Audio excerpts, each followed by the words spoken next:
Welcome to Stories from Behind the Scenes of the first Citizens Jury in a UK museum. We thought we'd just share with you who is actually going to be joining us today. My next slide, there we go. So we've got a few folk on the call, and we just share with you some headshots so that you'll know who you're going to be talking to. So as well as Charlotte and I, we've got a mixture of the evaluator for the Citizens Jury. We've got Matt, who made a film about the jury. We've got Rowan from Shared Future. We've got Sarah, who's one of the co-CEOs at Birmingham Museums Trust.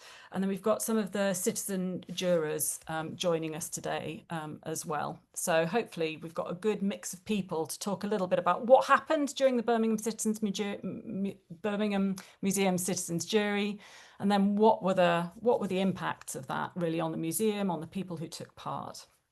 So without further ado, we're going to give you a two-stage session today. So the first part, we'll talk a bit about what, why, when, where, who. So what is a jury? Why was it commissioned? How did it work? Why did the jurors sign up to be involved? And then what it's like to tell the story of a citizens jury through film. And then we'll have a bit of time for questions. And then the second part of the webinar will be what happens to trust during the process? What did the evaluation show? A little bit of conversation and a bit more sort of open discussion with the panelists, and again, chance to ask and have questions answered.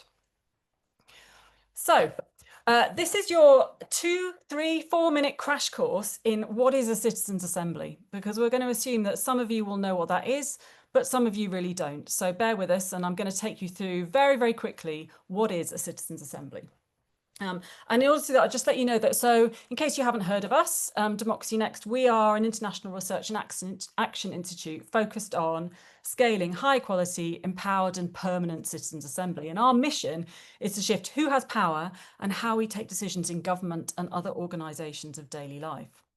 And so we work at cities, in government level, with financial institutions, cultural organisations, to really help more people in more places know what is a citizens' assembly and how do you run one.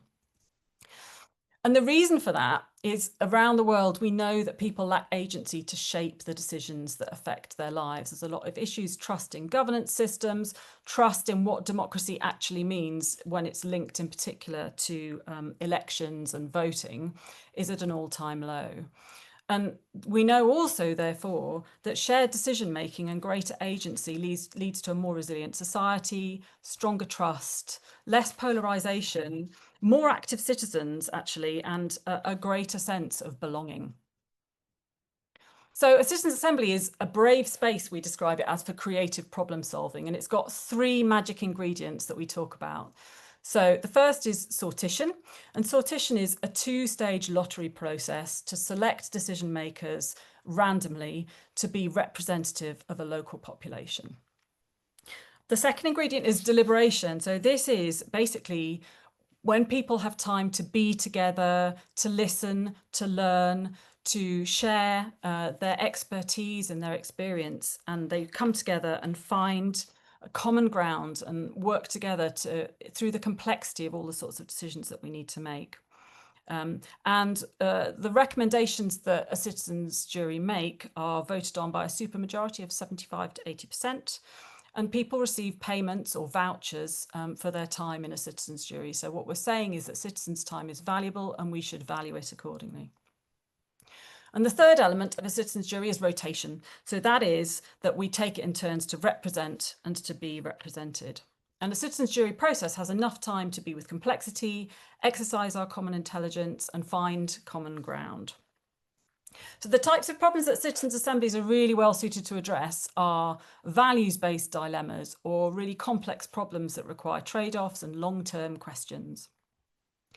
And we know that there have been probably around 1,000 now in recent times of these citizens' assemblies. And they tackle a lot of issues. So in particular, things like environment, climate, strategic planning. And what you'll see is down the bottom there is that there's culture there, which has around 9. So there haven't been that many in cultural contexts as of yet.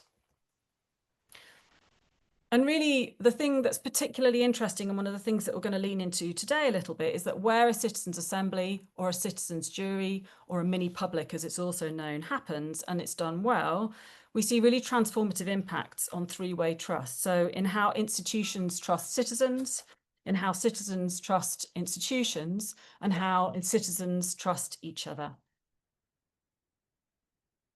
And I'm going to show now a really short film that just makes this clear. This is from Ireland, which is one of the best known places for citizens' assemblies. There is something going on in the world right now.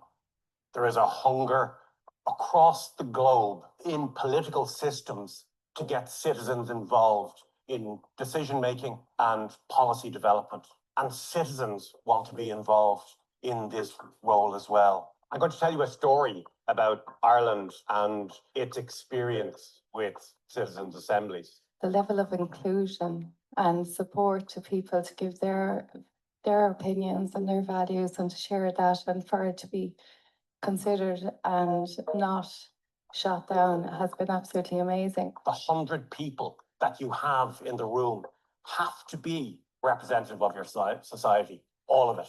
With the diversity, I've met so many people that I would never have come into my zone before, you know, unless it was in this environment, and it's really fantastic. Everyone in our country can look into that room and say, I'm there, I'm represented there, that's me. It's 100 real people, and I really do believe we've represented our country and our future generations really well. We expose them to enough information and perspectives that they develop an expertise in the subject. The information you've given me has changed how I see things and how I go about my day. So I'm really thankful for that. And at the end of that process, then we ask them the question, what will we do about the issue of women's health? So the citizens recommended an abortion regime which was much more liberal than the government had expected. And they said, oh, let's see. So the citizens in the room, they voted 67 to 33 for this women's health regime. I found that we were able to say things that perhaps civil servants couldn't say. When the question was put to the people of Ireland in a referendum, the result was 66-34, which proves two things. One is that room was perfectly representative of the Irish people. And secondly, and perhaps more importantly, Irish people were much more advanced in their thinking on this particular subject than the politicians were.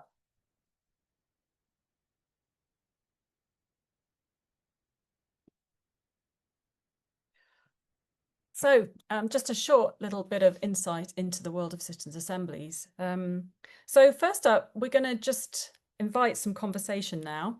First of all, we're going to invite Sarah to perhaps tell us a little bit about Birmingham Museums Trust, a little bit about why on earth did you decide to do this and what's the backdrop for doing it? Hello. Don't know if you folks can see me. My face isn't flashing up on my screen, so I'm just assuming that you can.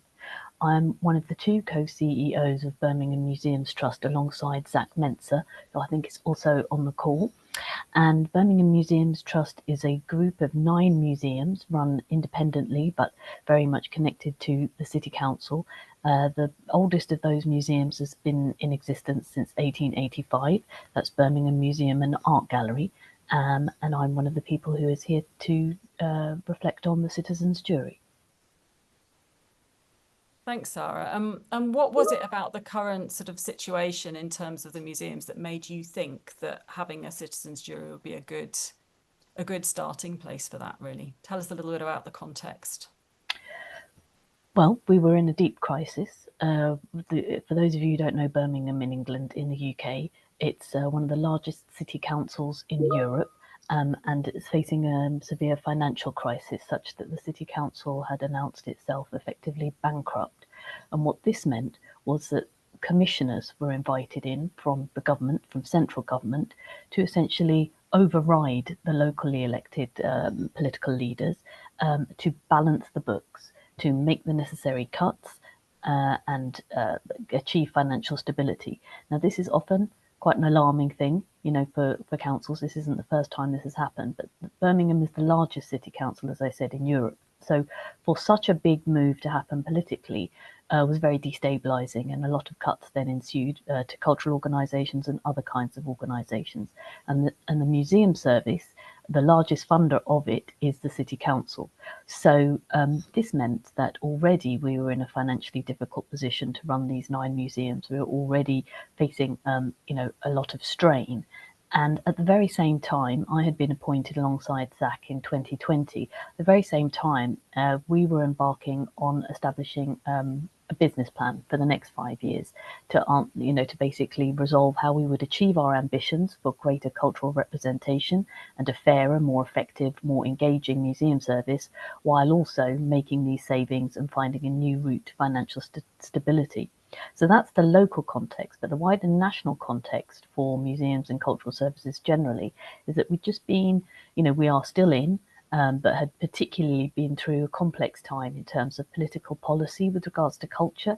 We've been under a government, different from the government we're under now, a Conservative government who had some quite firm ideas about culture and particularly museums and heritage, which was encapsulated in a policy called Explain and Retain. And this was broadly sort of known popularly in the press as the culture wars, where some people felt that heritage need to kind of become more traditional and represent a traditionally celebrated version of Britishness, and others felt it was time for a lot of change, not least since 2020 in the pandemic and the Black Lives Matter movement, and a lot of things that we've seen around the country in terms of public protest against statues, particularly statues that celebrated the kinds of people that many people felt were now not reflective of where we were at as a country and our public values. So that's the swirl that we were in. And given that, it seemed particularly a sort of dangerous moment for us to assert a bold new vision of where the museum should go. And perhaps even more profoundly than that, we didn't know quite what to do, and that's not really something you will hear often from leaders confessing openly, but we really had lots of good educated ideas about what we should do, but we ourselves were nervous about how to make the next step. And my sense of Birmingham was, and the reason why I came to work in Birmingham originally, was that there was something particularly special happening in the mix of people in Birmingham. I felt something, not that you would see this in the headlines, but I felt something, and I would walk around Birmingham, that was hopeful, positive, and a sort of wiser, a bit like you heard in that film there about Ireland. I felt like the day-to-day experiences I'm having in conversations with people in Birmingham suggest quite a sophisticated level of understanding around all of these questions of cultural complexity and so forth. And I thought the only way to bust out of some of the limitations that we'd experienced in the past in the museum sector of trying to make change, become more representative, rooted in our communities, was that we would have to take a much bigger step than the traditional ways of doing things, which had been, you know, maybe smaller group kind of participation, or something like we had a very good community action panel at the museum for 20 years, a group of brilliant volunteers, very thoughtful citizens who were doing their absolute best to support our formal governance structure of our board of trustees with their more informal but very wise recommendations. But what we were noticing was that those recommendations were not they did not have full grasp of the power mechanisms over decisions. So they could recommend all sorts of things, but ultimately the management, even with their best will in the world, could agree or not agree to implement those. So we weren't fully respecting the time and thought that they were putting in. So we realised we need something more powerful that could potentially be quite destabilising. But at this point, we've got nothing to lose. We need to go to the people of Birmingham for the answers that we need. Thanks, Sarah. So with that in mind, the Citizens Jury for Birmingham was born. And next up, we were going to just invite Rowan to share a little bit about that process, around how Shared Future came to be involved, and just what happened in the room. So Rowan, over to you. Sure. Can you see my slides? Cool. So hi everyone, I'm Rowan. I'm one of the facilitators and project organisers at Shared Future. And we're a not-for-profit based in the Northwest. We've got facilitators around the UK, including in Birmingham.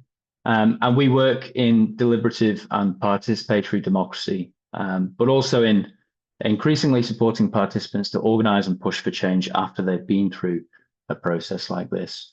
And Lucy's already given a really good explanation of a citizens' jury, so I guess I'll dive right in. So the Birmingham Museums Citizens' Jury ran from September to November 24, and it was the first of these processes to happen in a museum in the UK. So we invited 26 people who reflected the diversity of Birmingham to take part in the jury, and they met for 30 hours over 3 full days and 3 evening sessions. And the purpose of this really was to answer the question, what does Birmingham need and want from its museums now and in the future? And what should Birmingham Museums Trust do to make these things happen? So this question was determined by an independent oversight panel. And this is something that we helped DemocracyNext and Birmingham Museums Trust to recruit. So this was made up of people across the council, the university sector, the media, the community and voluntary sectors, and the cultural sectors. Now, a citizens' jury, as you've mentioned, is a unique methodology. It relies on people bringing and sharing their own experiences, carefully sort of considering that information that they receive and coming to a considered set of recommendations. And one of the things that makes this so effective is the way in which we recruit for a process to ensure that we get a wide range of perspectives and experiences in the room.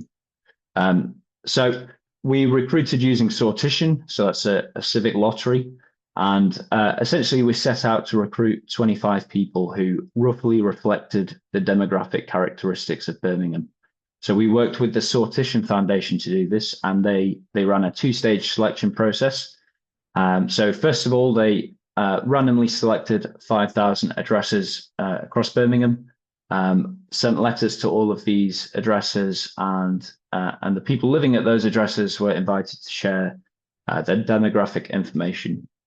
So this was things like gender, age, ethnicity, disability, education, religion, indices of multiple deprivation, which is something that we can gather from people's postcode data, and their LGBTQI+ identity.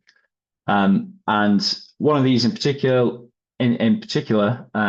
level of education was actually quite an important metric, as it gives us a rough idea of whether or not someone is likely to attend the museum in the first place, which was key, as we really wanted to, get those people who were underserved by the museum.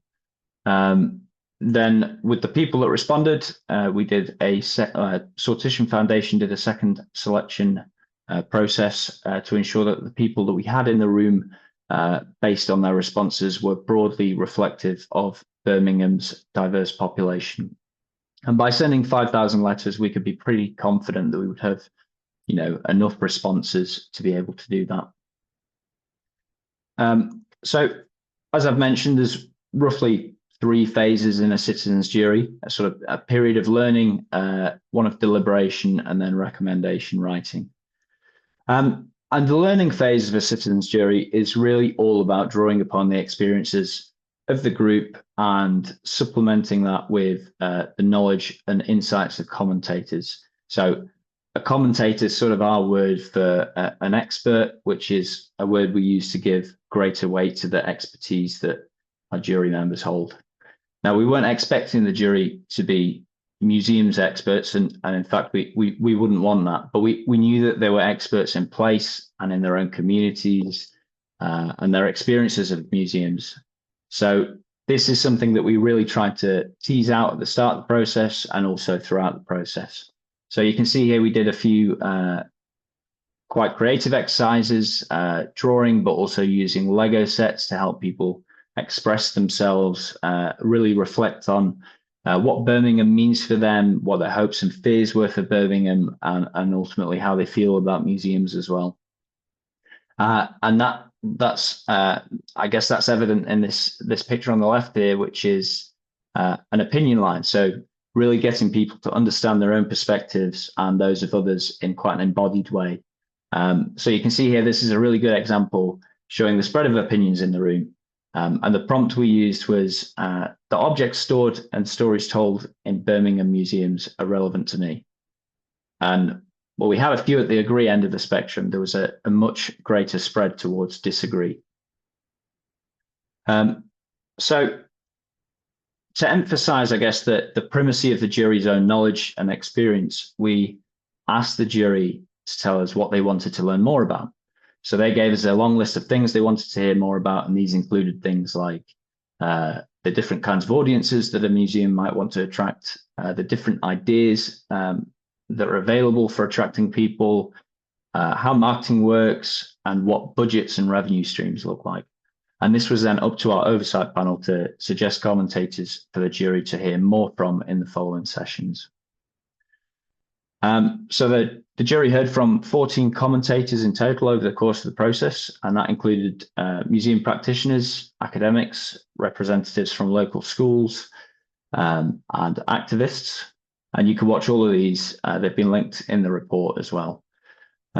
They went on 3 different exhibition visits as well. So for many, this was their first time stepping a foot in their local museum since a school trip. So this was, really important for ensuring that everyone had a similar level of understanding. So then what does the jury do with all this learning? There was lots of time for deliberation. So we reflected on some of the key trade-offs that the jury had heard about throughout the process. So, should the museum focus on attracting new audiences or some of their more established audiences? Should entrance be free or paid? Should the council fund the museum more, and so on? And then this final day was really all about writing recommendations. So the group wrote, I think it was 20 recommendations in total, and these were very specific things that they wanted the museum to do. They also came up with 11 roles for the museum, which were more about articulating a sort of purpose for the museum from their perspective. And alongside that as well, there's also a group statement which expressed their feelings about being part of the process. So we'll obviously hear more from the jury themselves in a minute, but I definitely encourage you to read that, and you'll get a sense of just how important these processes are for the people that take part in them.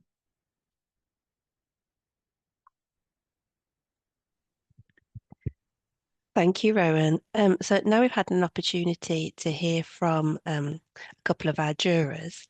So I wanted to pass over to Maya, and I wondered, Maya, if you could speak to a little bit about your experience. And had you heard of citizens' juries or assemblies before you participated? And how did you feel when you saw that invite land on your kind of doorstep when you first, had that connection? I had never heard of citizens' assemblies or juries, although I feel like if someone had asked me to describe what it was, it would have been pretty simple to guess. And as for the letter, I have this vague memory that someone in my house had already opened it when it arrived. So I came down and there was just this letter on the side where the letters normally go. And I picked it up and I was like, oh, museums. Because I'm one of the people in the jury who was actually really into museums before this. I am the stereotypical history student who will just wander around and around the museums and spend way too much time there. But I was really excited, not only because it's a museum and I love museums, but also because I ended up being the youngest person who was on the jury. And a lot of the time, there's just not many opportunities for people my age to get to speak, especially in like really big citizens' juries like this one that are actually taking on our ideas and not just sort of superficially inputting what we want to see. It's actually a chance to make that happen. So I was really excited. I think I've told this story a few times. I didn't get the call that I'd been confirmed to be on the jury on the day they said they were going to send it, and I was really devastated about that. But then it came a little bit later and I was really happy. It was just a really exciting experience, and I think I saw the letter, I was like, oh my god, what's this? I had to apply for it because I just wanted to go and walk around a museum and get a chance to be a part of it. Thank you for sharing that and your passion for museums as well. James, I wonder if I could bring you in. And what was your experience? So we've heard from Maya, who was obviously very passionate about museums beforehand. Was that your experience? Were you familiar with museums before? What did you think? And what made you press yes or sign up when you got the invite? I'll just take myself off mute. I think most people, when they signed up, the last time I went to a museum was when I was a young lad. And that was a Science and Industry Museum at the bottom of Newhall Street. I had such a fantastic time there. But I think most people went because of the vouchers. Let's be honest about it. I think the vast majority did. But it was something different. And we've been allowed to participate in something different. Our views and our opinions were sought after. And it wasn't a tick box exercise. It was the Birmingham Museums Trust, I think, needs to take a good, hard look at themselves and pat themselves on the back for the way they achieved all of this. They really have, in my view. Zach and Sarah have been exemplary in all of this. I feel now the vouchers don't even come into it. It's not about payment anymore. It's more about what it's doing for Birmingham. We've seen that with the Ozzy Osbourne exhibition, how great that was. I mean, there was 123,000 the last time I went there. That football that had come through the door. That was brilliant. So that they're listening to us. And that's the most important part. We're being listened to. Okay. Thank you both for sharing your reflections. That's really appreciated. And I think we're going to come back and hear a little bit more from you later on.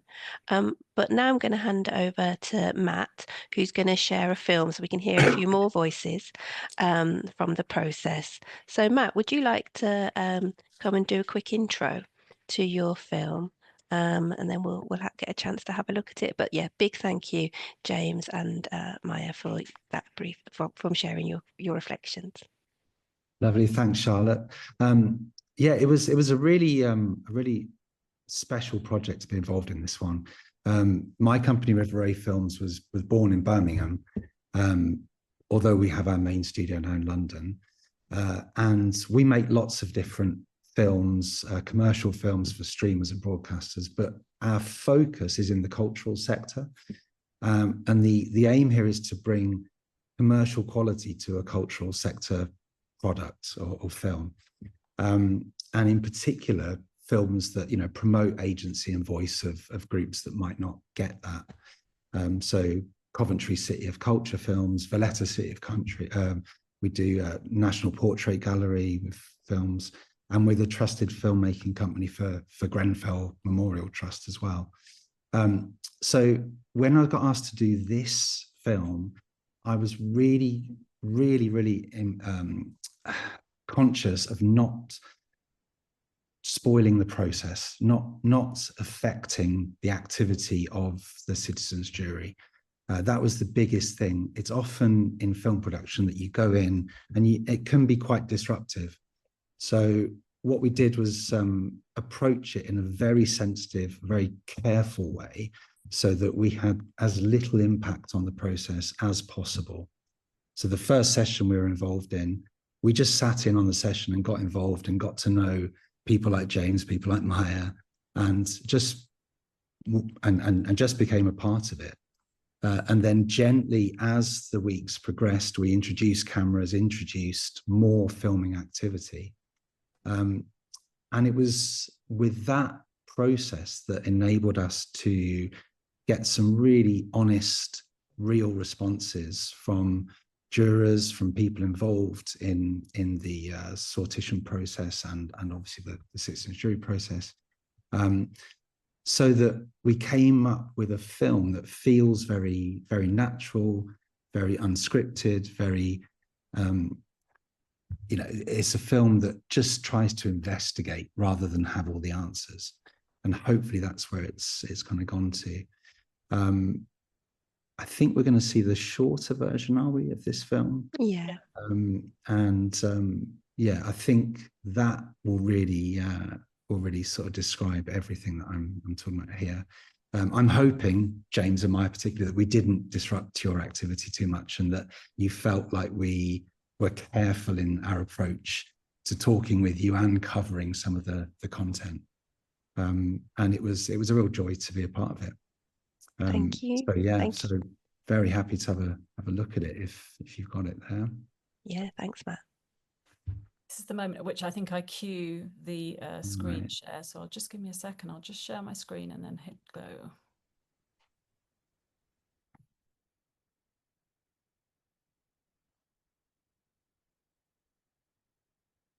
It's nice to have a say in what's happening in the city. I'm hoping we can make a positive change for Birmingham. It's nice to be a part of something like this and feel like we're being listened to. We can make a little bit of a contribution to the solution. It's important we get that right.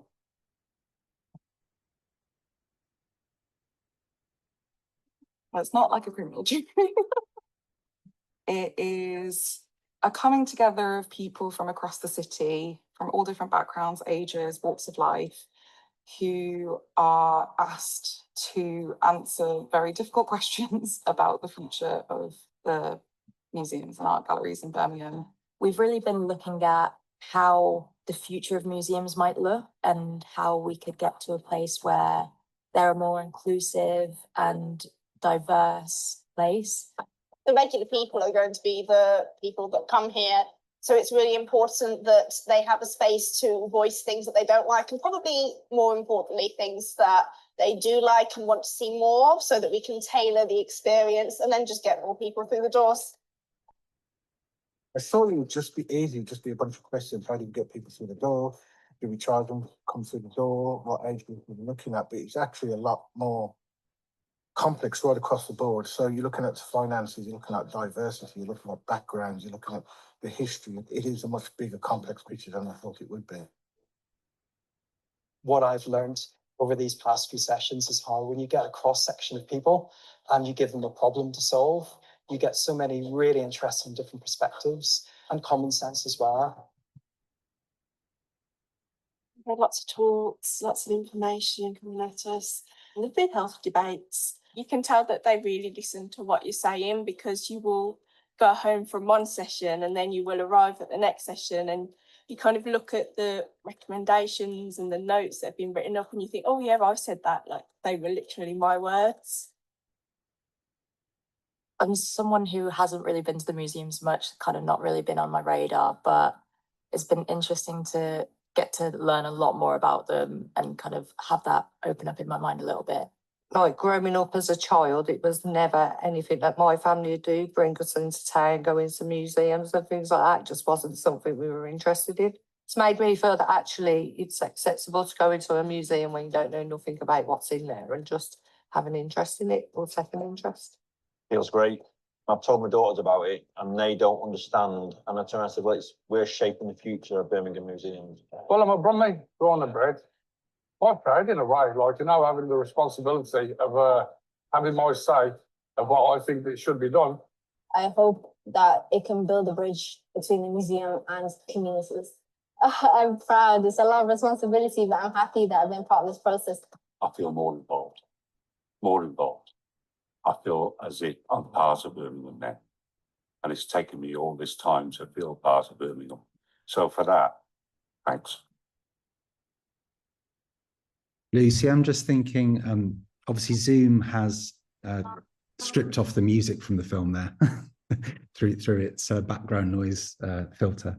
But also just a note that obviously that short film is just the responses from the jury members.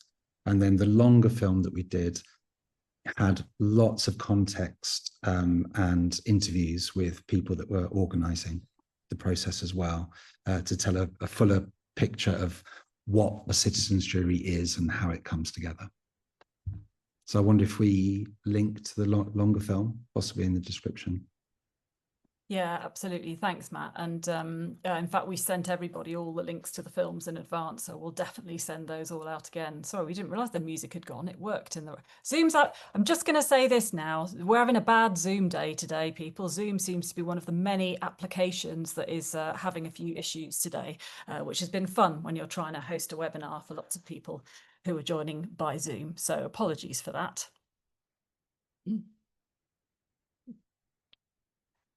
So, Charlotte. Yeah, so we've got now we've got an opportunity for some questions. I can see the questions are already starting to come into the Q&A function, and a few people have put questions in the chat. So if you are able to put them in the Q&A function, that's grand, but we will try and pick some up from the chat as well. So I guess the first question that's come in is around the cost of the process.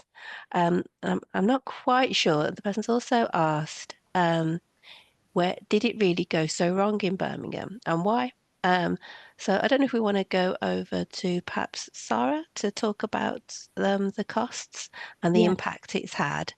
And the same person's then asked a follow-on question about the demographic of people who currently work at the museum, and if we have any apprenticeships or why we don't have any apprenticeships. And we have one that I'm aware of still, but I don't know if you could cover that, Sarah. Yeah, happy to. I'm not sure exactly where the figure of the specific costs per juror came to is sourced from, but I would say that the overall cost of the project, which was entirely funded by the National Heritage Lottery Fund, was extremely good value. Now, I would say that, wouldn't I? But the changes that we've seen, including some of the projects that, including one James mentioned there, like the Ozzy Osbourne exhibition, of the scale of the way that we did it and the way that we did it, has led very directly to an increase in visitor numbers. And I also think it's led to more perhaps confidence in us as an organisation from some of our important funders. And again, it's hard to prove a direct causal route, but I know how the responses and the conversations have been going since the work of the jury, and that's very important.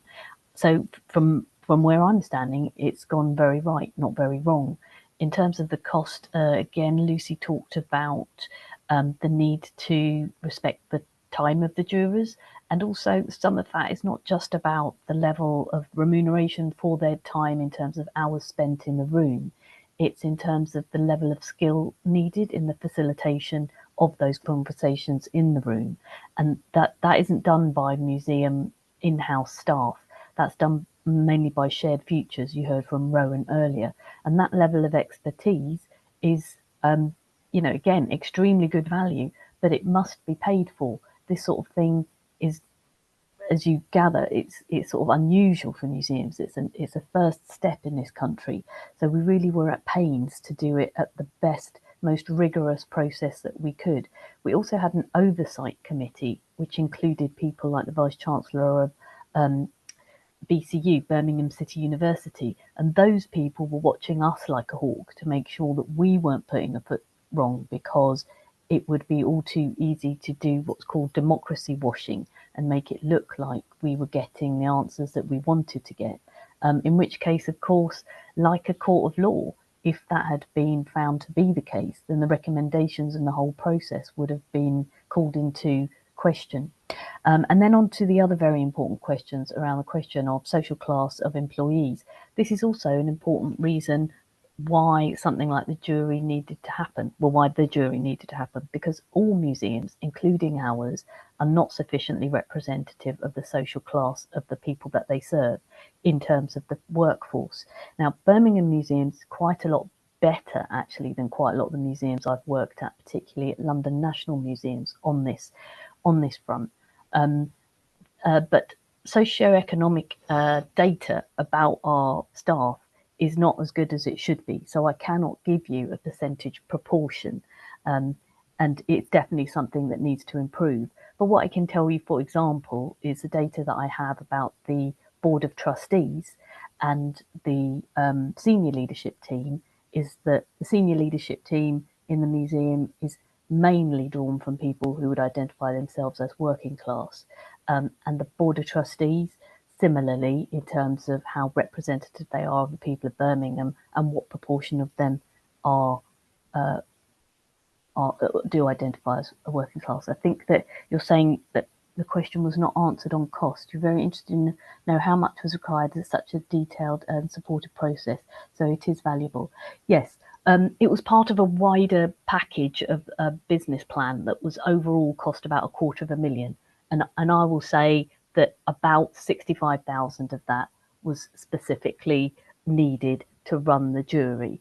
And I can come back to you with more specific information if you would like. But there's also a lot of information in the evaluation report and on the website, and I've posted the link above. Thanks for that, Sarah. That's great. And it is really helpful to be clear on numbers, because citizens' juries and citizens' assemblies are not cheap processes, and for all the reasons that you've said, nor should they be. I mean, it's probably worth noting that, it really does depend on the size and scale and length of time that a jury does or an assembly does meet, and the more people, the more costly it is. But that in terms of the process cost is a pretty good deal in terms of the amount that an assembly would normally cost. They often cost quite significantly more than that, particularly when they're in government structures and things like Ireland and France, which have permanent or standing citizens' assemblies. So thanks, Sarah, for that. There's another question in the chat here about, are any of the citizen jurors from last year in any way integrated into the Birmingham Museum structures now? So whether that's as volunteers or employees. And I wonder whether I could come, James and Maya, to you. Are you still involved? And if so, in what capacity? I'll come to you first, James. The only way I'm involved is by going round to seeing museums, seeing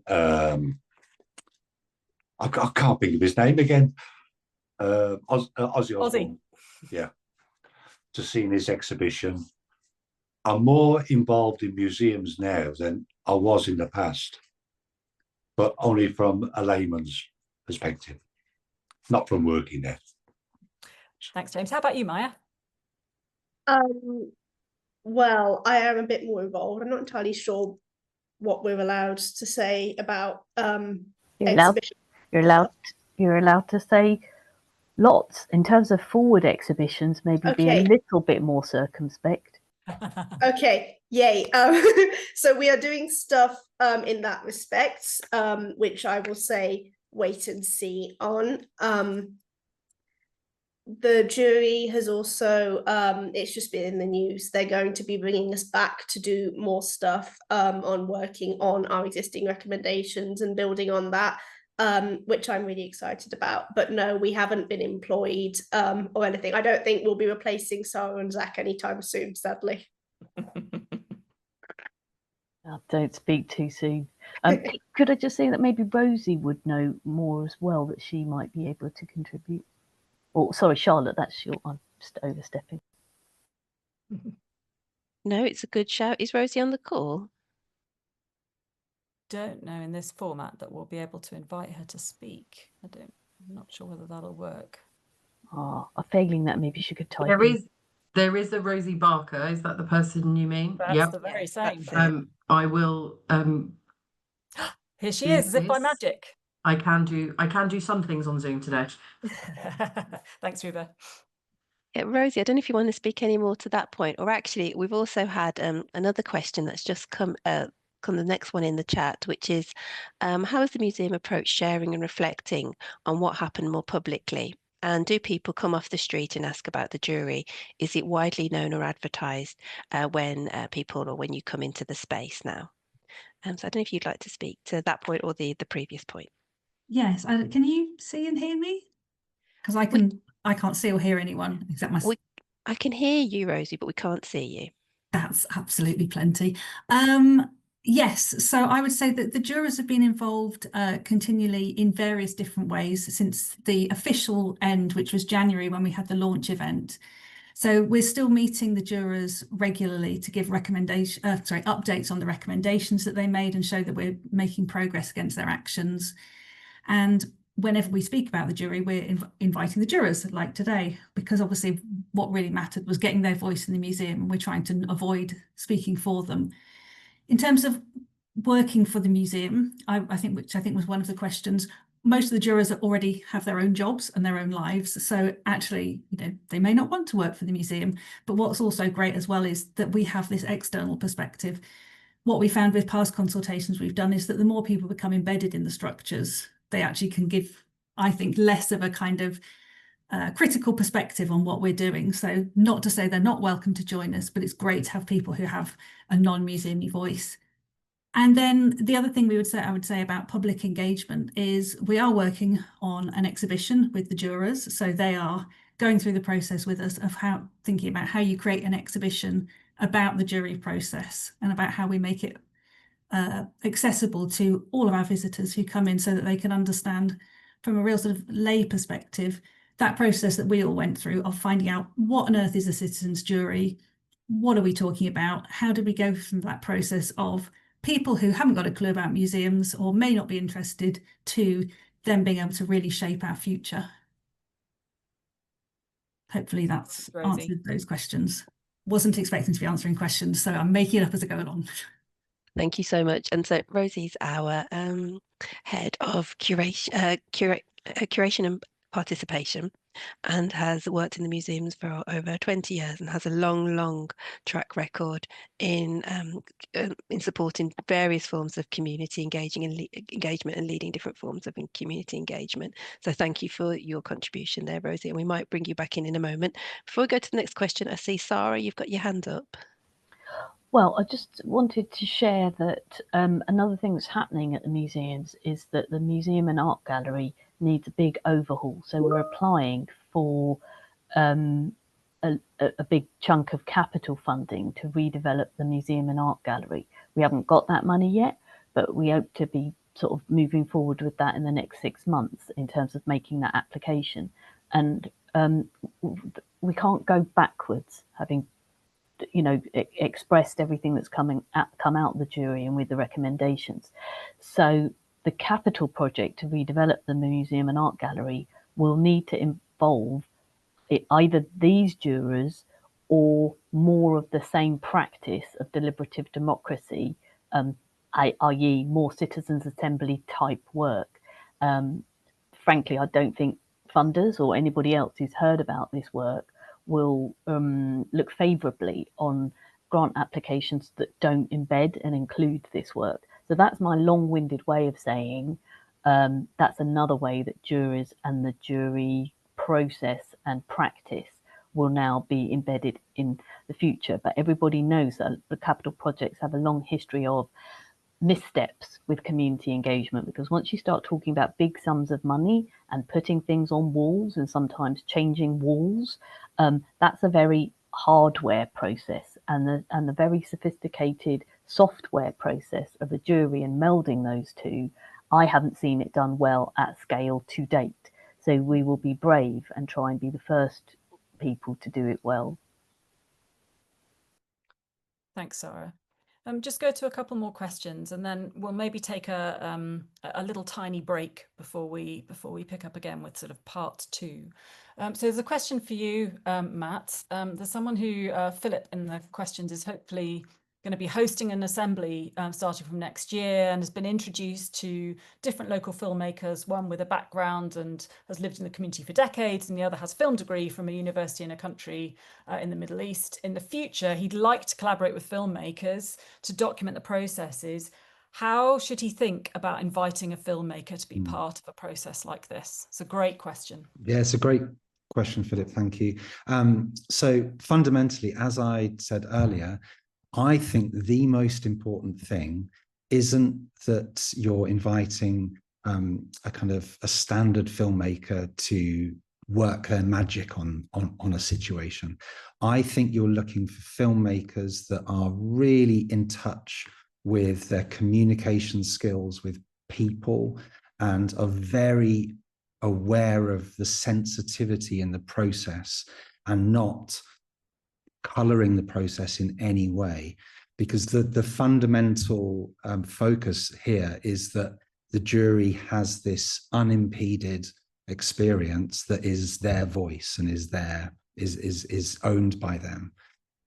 So to answer the question, I think it's less about filmmaking skills and more about personal skills and the type of people you want to invite into that space. So that's really what I would be looking for if I was you. I'd be looking for someone that's really understanding of the process. I hope that answers it somewhat. Thanks, Matt. And Philip, if you want to get in touch, we can share probably the brief that we used in order to find our filmmaker, if it's useful to share that with you. Should I pick another question, Charlotte? There's a great one here from Eleanor. How culturally ready would you say the organisation and staff were in advance of the assembly for the jury to have impact internally? And can you set out what sort of skills or ways of looking at the world, or what kind of values as an organisation need to be ready to do something like this? How ready were you, Sarah, for this? Look, it's quite easy to be smug now because everybody's giving us awards and saying how brilliant this is. I should stress that this could have gone very differently. And I think those who were involved early doors in the process could see how nervous we were and a bit confused. And we ourselves needed a lot of help and a lot of reassurance, particularly from, I would say, Shared Futures, because they are experts in deliberative democracy, and from people like Mark O'Neill, who originally conceived this idea, who had run Kelvin Grove Museum. How ready were we? Charlotte said that Rosie Barker had worked at the museum about 20 years. And, of course I would say this, but I think Rosie Barker is probably one of the leading community engagement experts in the country. She will not like me saying that, but she and people like Charlotte, who's also worked at the museum previously, they lean very much this way, and so did the previous director who worked at the museum before us and the previous director before that. So I think this museum is one of the more civic grounded museums around the country, but it's still a museum, and museums are very hierarchical and slow to change and protective of our expertise around curation and conservation of objects. Because we're told that we hold a lot of trust, public trust, we can be quite conservative because we don't want to lose that trust.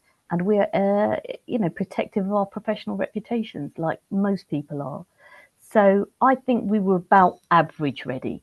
But in the pandemic and in this time of extreme social flux, everybody, not just in the museum, but in all social and public services, I think are keenly aware of what you said at the top of this seminar, Lucy, which is that it's not working.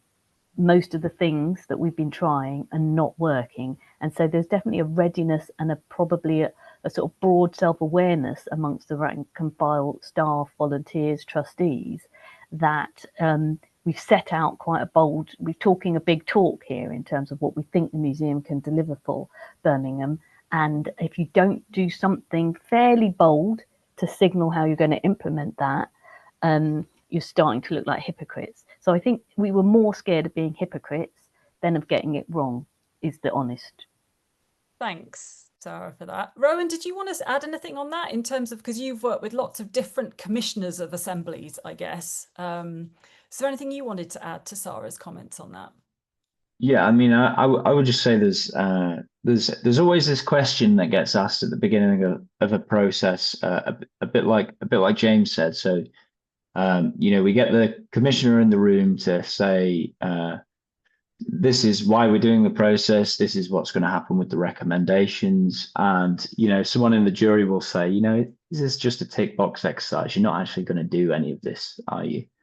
And I remember one of the first conversations we had on that first day was sort of the jury testing the boundaries of where they could go with this. And they asked about, whether they could recommend closing some of the historic properties. And I imagine this would have been a really hard question for Zach and Sarah, but they were also very clear that this was something they were all ears for, though the process sort of never went in that direction. But for us as facilitators, I mean, hearing someone put that much faith in us and in the process and in the people taking part in the process is really refreshing and exactly what we want to see. And that's part of the reason why putting on these processes is so much work as well, I think. Thanks, Rowan. I'm just going to add a little bit. I'm going to step out of co-facilitator mode and just step into also commenting on that question. I think the fundamental thing to understand is that a citizens' jury or a citizens' assembly is about power, and it's about who decides. And so therefore, any commissioner undertaking a citizens' assembly really needs to think about what shifting power actually looks like. And I think it's the museums and cultural sector are really well set up to do that, because they've got amazing people who really think about engagement and wanting to open things up and wanting participation. But there's a risk in that, because quite often those processes in the cultural sector don't always, the museum or the cultural institution still decides what actually happens. So I think it's a bit of you have to really get your head into that space in order to make this work. And just to say also that the process is a complex process. It has lots of facets. It has, technical stuff that happens. But preparing to host the assembly, and then what you do with the recommendation, what do you do with all those things that James and Maya and all of their colleagues on the jury have come up with? Are you ready to actually be transparent about the outcomes and really think about what that's going to mean for the future of your institution? Lucy, I'm mindful of time, so I know there's a few more questions in the chat, but I think they might actually be covered in that when we go into kind of the richness of the next conversation, to think about kind of how the culture changed within the organisation, and also how we respond to a need of a really large and varied group of visitors that we get here at the museum. So I wonder, do you think we could move on to the next bit? Yeah. Do we want to just take a little sense check, panelists? Do you want a couple of minute comfort break before we do that? What's the general sense? Or are we going to just push on? Pretty good to keep going if other people are. Yep. Okay, let's keep going. So thanks for that. Some really super great questions, and we'll try to come back to the ones that we didn't catch now. And if there are any we miss, we'll make sure that we respond more fully in writing as well. So the second part of this session was really to think about what happens to trust during the process of doing something like this. What happens to trust between the institution and the citizens, between citizens and the institution, and then citizen to citizen actually during that process? Because often you'll find yourself in a room with a lot of people who, well, certainly who you've never met before, but also who may be very different to you. And that's one of the beautiful things about citizens assemblies and citizens juries. So because BMT wanted to really learn from this process, they commissioned an independent evaluator, Bella, who's joined us today, to do some evaluation on the process, what happened and what it meant. So Bella's got a few slides. Shall I introduce you, Bella, do you want to introduce yourself while I get the slides back up again? Thanks, Lucy, and hi, everyone. Hope you can hear me okay. Great. Yeah, I've just been silent so far. I promise I haven't been evaluating this webinar in the meantime, but just quick intro. My name is Isabella Roberts. I'm a researcher and incoming PhD at the University of Southampton. And when I was asked to just say a few words and highlights from this evaluation exercise on the concept of trust, I just think the fact that there was an independent evaluation in the first place is already big green ticks and very promising. That shows that BMT really wants to take this process seriously, and that they're willing to have someone from the outside come in and scrutinize and really, assess that this process was run rigorously and properly. And this is in mind that the fact that less than 10% of processes in the past, deliberative processes, according to the OECD database, have had an independent evaluation. So it's really great that BMT were willing to do this. And I think another important thing to note as well, evaluator positionality. This is actually now I've realized quite an understudied area in this field in terms of, well, where am I coming from as a person in this process? And just to note that personally, I am actually really against the left and right spectrum of politics. I think we should separate politics from democracy, and which is why I love deliberative democracy as a way of decision making, because when citizens show up for these processes, they're doing so without needing to be part of a political party. They're showing up as themselves. And so that's why, yeah, these processes are so good. And yeah, if we go to the next slide. Perhaps unsurprisingly, the evaluation exercise overall took a lot longer than expected. So it will be released imminently, if not today, for everyone here to dive into. Overall, what went into this process and the data that I collected, there was 49 survey responses overall from jury members at the start and at the end of the process. I also collected survey results from the oversight panelists, although only 6 out of 16 responded. I also conducted 16 in-depth interviews on average, probably about an hour long, sometimes overrunning, across the facilitators, Shared Future, members of the commissioning organisation, BMT, advisors Mark O'Neill and Lucy herself, and 7 of the jury members themselves. I was also in the room, online and in person, for all the deliberative sessions. So that's, 30 hours in total, collecting notes and just going around the room and trying to listen in and see as much as I could with my single pair of eyes. Next slide, please.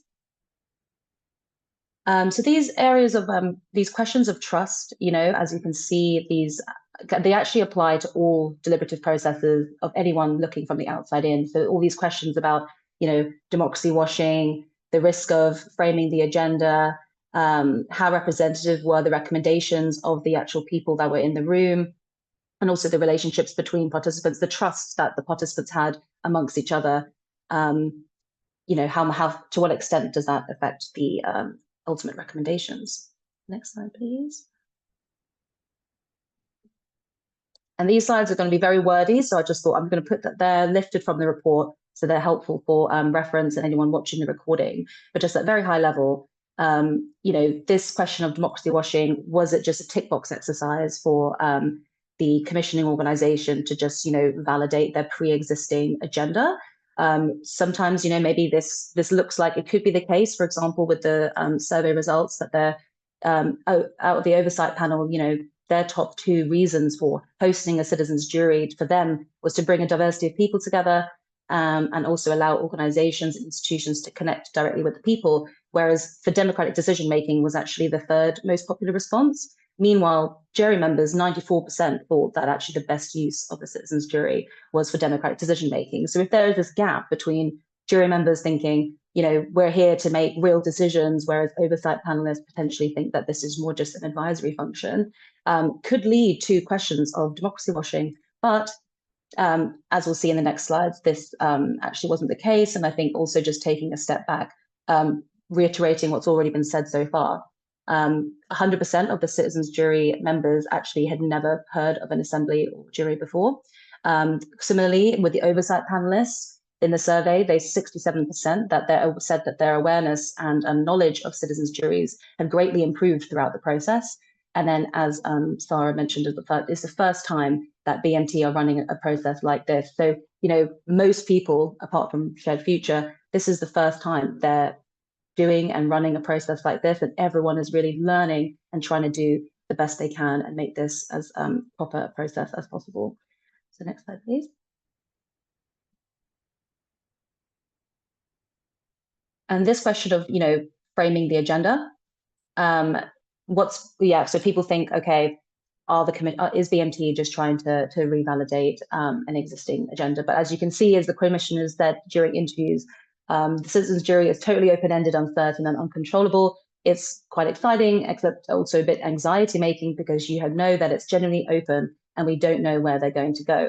Another commissioner said, the single most important thing is that everybody felt confident to speak. To the extent that they don't, the jury members won't give representative information, and that's the key, irrespective of what the museum wants for it. So here you can see that commissioners were, so open and willing for the jury members to speak as freely and as confidently as they like, to the fact that they were actually almost a bit anxious as to what was going to come out of it.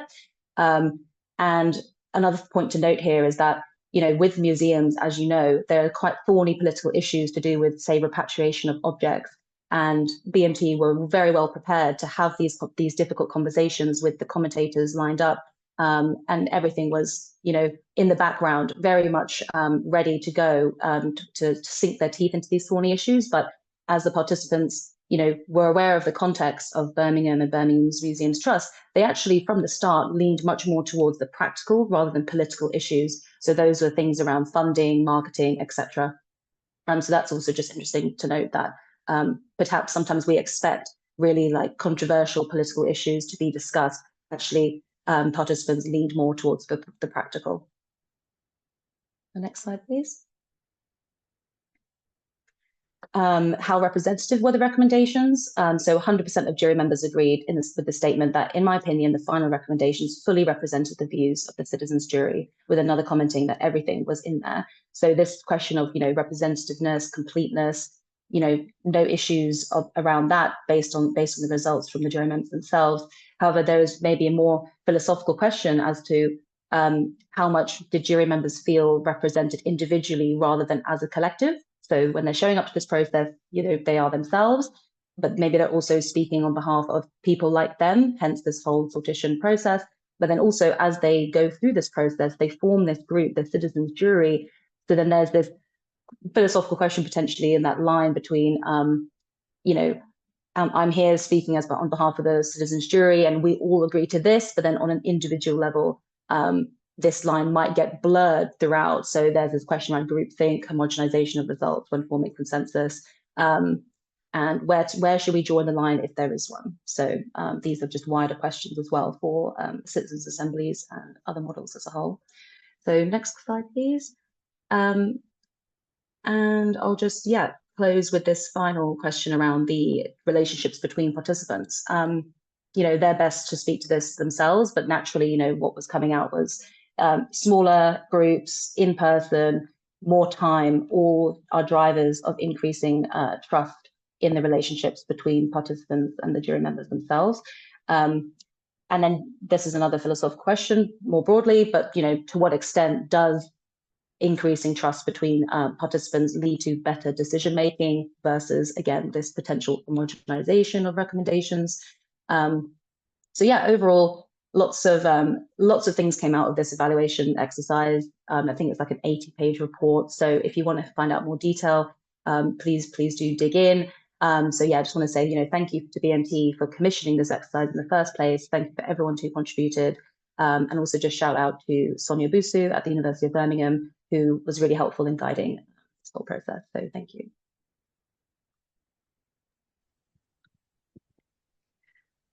Oh, thank you ever so much for that presentation, Bella. And I know we've got an opportunity. We will send a link to the, sorry, I've got a frog in my throat. We'll send a link through to the evaluation so people can get a chance to read that and look in more depth as to your findings. And as Lucy, in your introduction, you're really reflecting on that, and Bella as well in your discussion about the development of trust through this process. So we thought we might open up and actually just go into a bit of a deeper dive and ask the jury members and Sarah and Matt on the call just a few more questions about their experience around that. So I don't know, Lucy, do you have a question? Yeah, I guess I'm really interested what happens in the room, actually, for you, James and Maya. Obviously, you're getting to know these museum directors. James, like Maya, you're very into museums, and James perhaps less so in recent years since visiting the Science Museum as a kid. But I'm interested in what happens in the relationships between the people when you walk into that room for the first time, because it's quite a big deal to go into the museum and be amongst all these people who you've not met before and be expected to kind of give your views on stuff. So I'm curious what it felt like for you and how that changed during the process, actually. I'll come to you first, Maya. Yeah, of course. I think I'm the kind of person where it takes me about 3 sessions to actually start speaking to people. So for the first one, it was very much, okay, I'm going to sit here with my notebook and listen to what people are saying and agree when someone says something that I think is important. But that's me. I'm quite introverted. It was really exciting, but also really daunting to actually be there amongst all these group of random people that I'd never seen in my whole life. But it got a lot easier throughout the process. We did lots of fun things, like you saw the opinion lines at the start. And over time, it got so much easier to just say things without worrying that people are going to think that it's wrong or it's, I don't know, not intellectual enough to be in the recommendations, which was really nice. Thanks, Maya. How was it for you, James? I'm going to agree with Maya on this one. I'm a bit of an introvert. The first session was, I just looked at all the empty chairs, looked at all the people in the room, going into the room, and I thought, ooh, that's how I thought. And we had a game of People's Bingo. I think it was called People's Bingo, where you had to get a line or whatever. And so had you been to a rock concert before? You tick that off, and that was a way of getting to know people. But no, it took me about 2 or 3 times before you felt, yeah. Yeah. And now you're on film and everything, James. So clearly that. Well, yeah. So I'll be available for autographs later. Excellent. We'll be taking you up on that. Rowan, just coming to you, I wonder, like, the challenges that presents of being in a room with people who don't know each other, and how you build trust and how you help them to build trust with each other, but also to build trust with the museums team also, right? Who could be seen as being there to mark their homework in some way. So how do you do that as facilitators? Yeah, so I think on that last point on museum staff being there to mark their homework, I mean, I think a big part of this of our role building trust with both the people taking part and the museums is being a third party and being able to build and maintain trust that way, with the interests of the jury very much at the forefront of what we do. And you know, I mean, I guess as well, there's the opportunity that we can bring as well to give the jury the space to explore their ideas and go to the places that the commissioner might not feel comfortable with or want to focus on. Yeah, sorry, what was the rest of the question? Just around with the building trust with the museums team, actually, really, and how that felt from your end. Yeah, I mean, building trust with the museums team. I mean, we involved the museums team quite a lot throughout. So a big part of, I guess, opening up this, because these are processes that run essentially behind closed doors, is we invite people in as observers as well.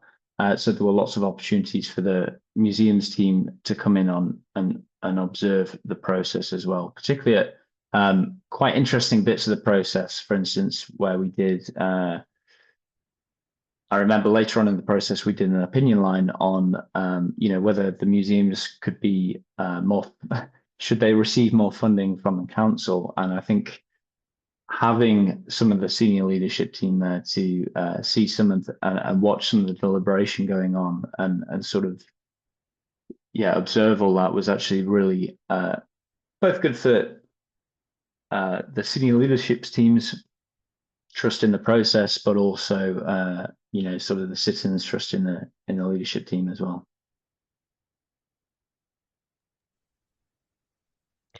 And thank you for that, Rowan. And Matt, did you have similar observations or different observations as you were documenting? Sorry, so I keep saying Matthew, as you were documenting the process. How did you see those relationships evolve? It was a really interesting perspective as a filmmaker, viewing all the sessions that were in person. And often when you make a film, you've got an idea of a script or the content, and when you're conducting interviews, you kind of know what you want people to say to tick those boxes. And actually, my first realization that this process was completely open and full of trust was when I realized I didn't actually know any of the content of the film until we started filming it, which was wonderful, because both in interview, I was not sure what people were going to say, and people in interview weren't sure where it was going. And And that meant that we just were able just to follow and document, and then at the end realize this film process. The thing that I really noticed was these individuals starting the process as individuals and then coming together as a group that actually were really truly discussing and really trying to find solutions to the issues that they felt were important. And it didn't feel like Shared Future was sort of driving anyone down a certain path. It was very open.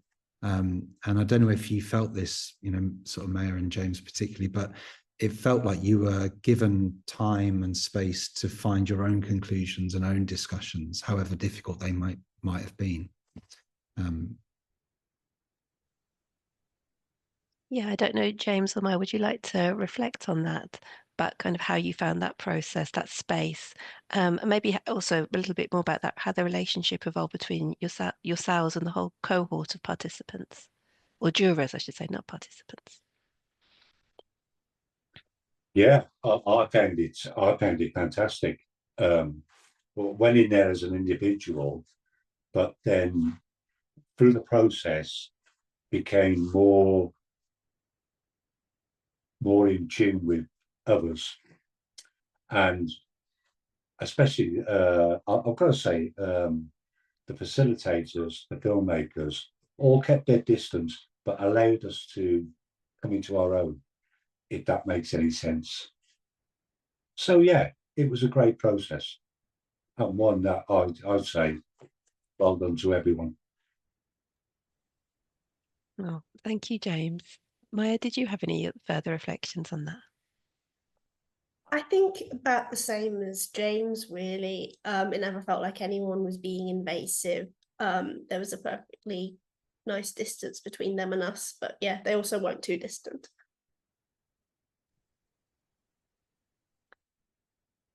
Thank you. That's super great. I see that Zach has joined us in the conversation. So Zach, I don't know whether you can hear us and come off mute, but I wonder whether you had any reflections you wanted to share just around trust, around what this has changed for you in terms of your role as a co-CEO alongside Sarah.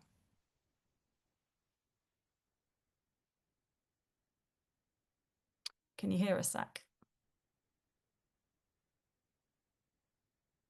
On that cliffhanger, I don't know whether Zach is going to be able to, whether we can unmute Zach.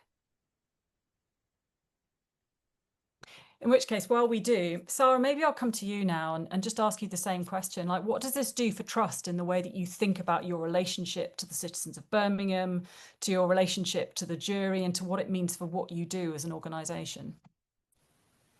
That's an interesting one. I think that it's given me more optimism, particularly about trust and social trust.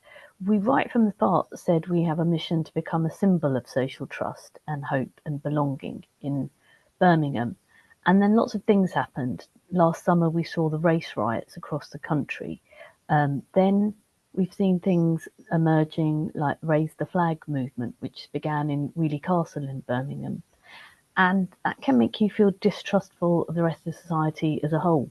I was born in Pakistan, I'm 51, and so those things immediately make me remember dangerous times in the 1970s and 80s.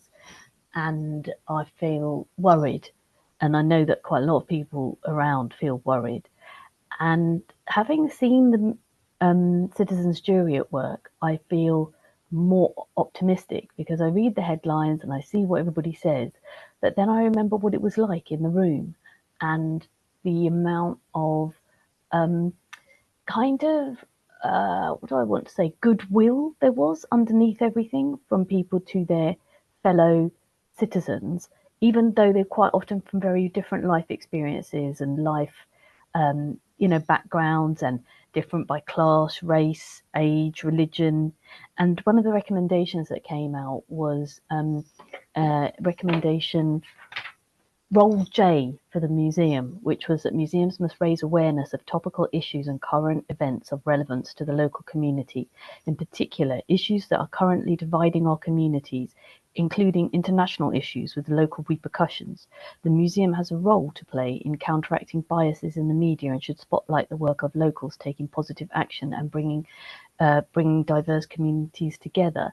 And that sounds like something you might put, you know, maybe in a bit of a theory or a museum practice book, but that came from the jurors. And I always remember that particular recommendation and the feeling in the room. Just the feeling in the room was, I don't want to be evangelical about it, but it really restored my faith in the ability of people to trust each other given the right conditions. And so I guess it gave me something to aim for.